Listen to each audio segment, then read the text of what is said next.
This video will cover the GL Outlier Assistant changes. Now, the Outlier was designed to work with the journal approval process, and it basically evaluates each debit and credit to catch outliers using machine learning. And this helps to call attention to those outliers during the submission process as well. Now, normally this will happen, like I mentioned, on the approval stage. So what they've basically done is, once it's active, so there's a couple of things. The subscription is there, so it's something you can switch on and off if need be. But basically, we want to enable that. Once it's ready, we want to apply that detection. And then you can also see, based on this, we need to enable this within our configuration. I'll show you that as well.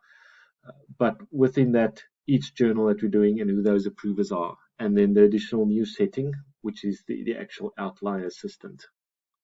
And initially what happened is this transaction's once submitted for approval, it'll go to the approval user. But in this case, once we allow that option on, we can actually change the workflow and it reverts back to the submitter effectively. So looking at that on the GL side, firstly, we'll look at the GL configuration. And to get the outlier detection on, we need to enable our journal entry approvals. There's some additional options you can go through as well, but then on which journals do we want to activate this, and then who the approver is, or the substitute approver. Also, if you want to enable delegation. Now, the new feature is the Outlier Assistant, and that's basically the process where we give the submitter the option to look at that process and see if there's any outliers detected. Generally, when a journal is submitted, the approver, in this case I'm logged in as Emma, they'll go to their approval journals and they'll see if there's any outliers, and they can view that and then decide what needs to happen. With the new method, once this option is on and we create a new journal and send that or submit that in, you can see some of these are submitted, but in this case there's a number of them that's actually been declined.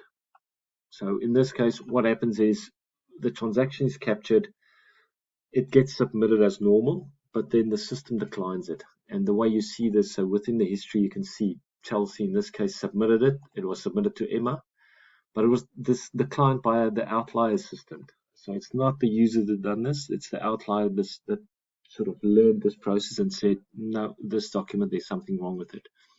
And then you can see, obviously, from the transaction itself, what has been outlined. In this case, the coding is wrong or different, and then the user has that option to go back and change the coding and then resubmit.